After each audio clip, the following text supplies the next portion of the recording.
it generated multiple callers on this incident. When we arrived on scene, when Austin Fire Department crew arrived on scene, they found a two-story home that looked like it had suffered an explosion, which was leveled to the ground. A second house, neighboring house, also had suffered severe collapse damage.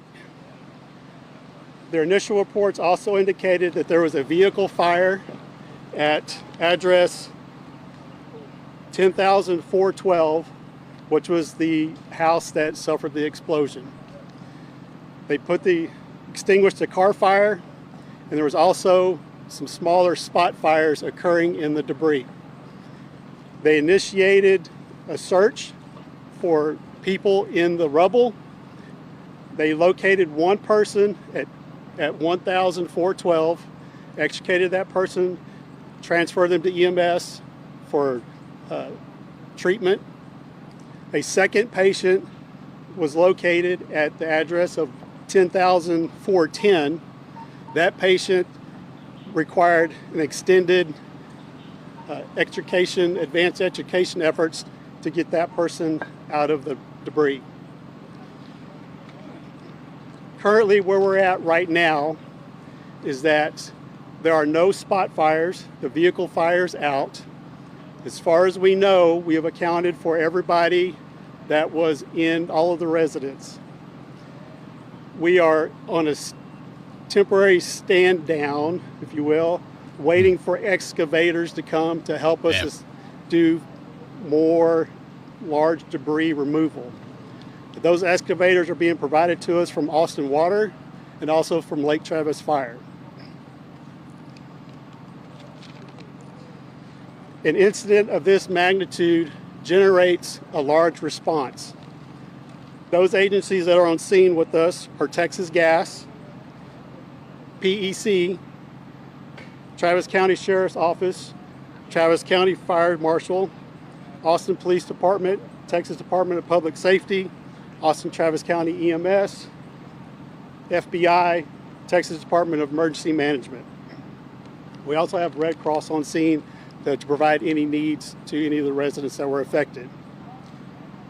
With this size of explosion, we have approximately, that we know of right now, 24 homes that have reported damage in the area. We're getting reports there are some damage on Spicewood Mesa, Pantera Ridge, and Mooley. We're also being told that the explosion was heard as far as north as Georgetown. Ugh. Currently, the cause is under investigation. This is in Travis County. Travis County Fire Marshal will be the lead investigator. But what we can tell you right now, we believe this to be an isolated incident. Not terrorist. And there was no Texas gas service to the residents. No gas service. And I'll turn it over now to Austin Travis County EMS to provide. So what happened? No gas service? What's going on in there? My name is Shannon Coaster, Captain Shannon Coaster, SHA, and then KOESTERER. I'm with the Public Information Office of Austin Travis County EMS. That's sus. So we responded in conjunction with Austin Fire Department to the reports of the house explosion. Same timeline. We have a dual response with them. So we have 6 total patients currently. We have 2 from the primary residence of the explosion. 1 is in critical condition. 1 is in serious but stable condition. And then the secondary home from the explosion involved also has a critical patient as well. We have 1 additional adult from with minor complaints that refused transport at the scene. We also evaluated and treated 2 firefighters with minor injuries. 1 was transported and 1 refused medical attention at the scene. All 6 patients are adult patients. Condition is going to be updated later from us. Any questions currently? What type of injuries have you seen? So explosions can have a variety of injuries, especially primary and secondary homes. So there's anything from burns to just fractures from the explosion. Any lost limbs? Not that I know of. Were any firefighters or medical personnel injured? Two firefighters were injured while working on the scene, but one has refused medical attention and one is transported with minor injuries to a hospital. Was there anybody who stopped the home that exploded? That's where Austin Fire Department had located an individual. Thank you. Yeah, no problem. Thank you. I was just going to ask, injuries to pets or animals around the area that you guys know? We are working with animal control. There are some, I don't know if they're injured or not, but we're trying to account for several pets That's in all we houses care in the about, neighborhood. So yeah. we are working with animal control to take care of that. And real quick, are you guys calling this an explosion now? Earlier in your initial report, it was for an undisclosed reason, and is this labeled now as an explosion? So it is an explosion. mostly The cause peaceful is currently still under investigation. We're going to leave that to the Travis County Fire Marshal. But as we said, we believe this is certainly an isolated incident, and we have some preliminary details, but we're waiting for Travis County Fire Marshal to confirm those before we release that. And we're aware of all the rumors circulating around. There was no plane crash. There was no law enforcement activity. This was a simple, isolated incident. Nothing to worry about, nothing to see. Go home.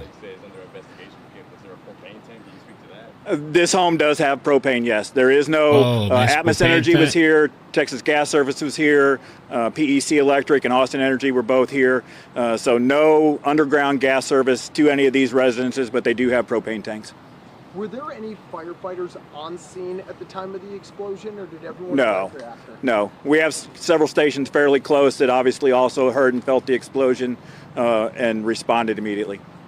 Given your years with EMS here in Austin, have you seen an explosion to this degree before? Yes, yeah. I mean, this one is very significant. We've had several over the years. I've been here for 30 plus years. So, and Assistant Chief Thayer Smith, THAYER SMITH, Assistant Chief Austin Fire Department. So yes, we've seen these types of incidents in the past. For families that are in this area, how long can they expect for gas and is power also off right now? Power was off. Power's been restored except to the houses that were severely damaged on this particular street, but the rest of the neighborhood should now have power. Let me ask you as well, this area, when will it be reopened to everybody, and how long will it take for everyone to get back into their We're going to be here. These homes? types of yeah. The main street will probably be opened, probably within the next hour, but this street will be closed the rest of the day. And then people getting back into their homes, do you know how long that might take? Is that the same time frame? We'll work through that with our community services group, but that'll probably take a couple hours. Yes, Red Cross is here assisting those that may not be able to return to their homes because of the damage. Anything else? Number of homes that people who might not be able to return today? I think there's only 2 that they won't be able to return. The rest of them are going to need garage. There's a number of garage doors blown out, a number of windows blown out all through the neighborhood. So all of them, I think we counted where we're at 24? At 24 and still counting in the area. So the garage doors are going to need to be replaced. Windows need to be replaced, but they should be habitable. Except for the 2, the one that was directly involved and then the house next door. Everything else hopefully should be habitable. I'm seeing some hands in the back that there may be some others that have damage significant enough they won't be able to return tonight. Then for the injuries, there were a few injuries, but no fatalities. Correct. Right now, the update from EMS is 2 are in very critical condition, but right now, no fatalities initially. Did y'all order evacuations? No, TCSO went door to Y'all didn't door. We did evacuate? not order any evacuations. Why not? It had pretty much naturally occurred upon arrival. And like I said, TCSO and our crews were going door to door to make sure everyone was accounted for and safe. Let me ask you, did the preliminary investigation indicate that this may be a result in a criminal investigation? Right now, there is no intent that there will be a criminal investigation. Like we said earlier, with an explosion of this magnitude, all of our federal and state and local agencies come to the scene just until we do determine what the cause is. Like we said, the FBI was here, Texas Department of Emergency Management. We had all sorts of folks here that typical for them to come to something of this magnitude, but at this point they've left, and we don't believe that there will be any criminal investigation. But if I did some shit like that, I'd be under arrest and investigation and everything and charged, and I got to pay back. Based on what you're seeing, is it too early to determine where the explosion happened? Was it like in the house, outside? It was in the house. Okay. Yes. Somebody was saying that there's a new construction home on the street. Was it that one that exploded? We believe it was the one that was just recently been constructed. Yes. Recent construction. That Travis, it's way too early in the investigation for that. Travis County Fire Marshal will release those details if and when they have them.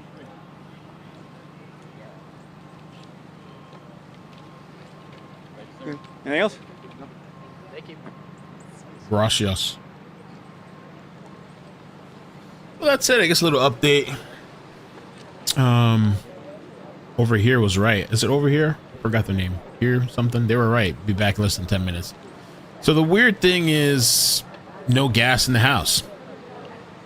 And somebody said RP victims. Nobody's deceased to my knowledge. Everybody's alive. There was injuries. There's people in the hospital. Nobody's dead.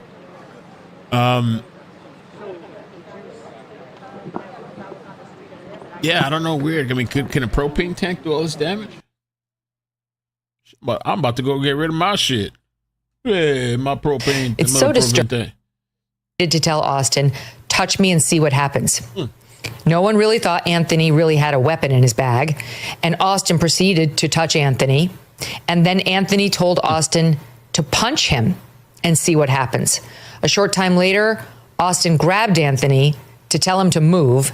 And Anthony pulled out what was recalled as a black knife and stabbed Austin once in the chest and then ran away. Another officer spoke to two witnesses, one being the victim's twin brother, Hunter Metcalf. They were hysterical. So what we're hearing from Carmelo Anthony's defense lawyer is that they're going to argue this was self-defense. That, of course. You know, he said, touch me and find out what happens. And then Austin touched him, and therefore he was in fear and pulled out a knife. I mean, you could argue self-defense if he had pulled out his fists and started punching Austin Metcalf. We wouldn't be here. The law would not be involved. But Mark, he pulled out a knife and stabbed him in the chest. And right. You tell me, but the self-defense laws in Texas and in all states require proportionality. Of course. And when I said, of course, that's a defense, it's because you're not going to argue insanity and you're not going to argue it was, someone else who did it. It's clearly going to be self-defense. And the question is, do the facts rise to the level where he reasonably feared death or great bodily harm from this guy? And that hinges upon really. All right. So we'll be back in a little while. I'm going to take a little break.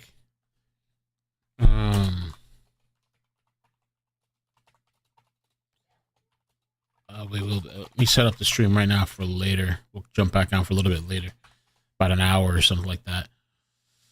Okay, let me just set this up right now. I'll make a thumbnail in a little bit.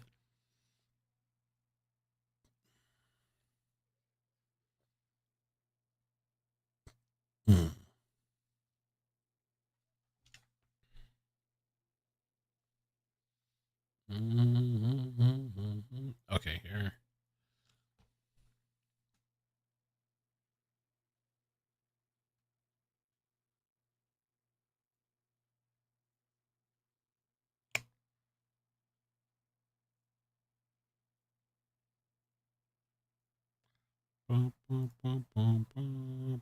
Okay, so I'm just going to do a little redirect, and I'll set up a thumbnail in a little while. I'll be back in a bit, but here I'll redirect you guys, and I'll put the link in the chat. No notifications, by the way, I don't think. So, boom.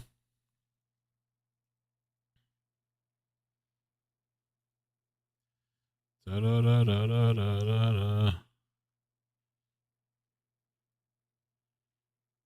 Oh yeah, I can't set it up. Perfect. Okay, so link in the chat in case you don't get the redirect. I'll see you guys in a bit. All right. Whoop.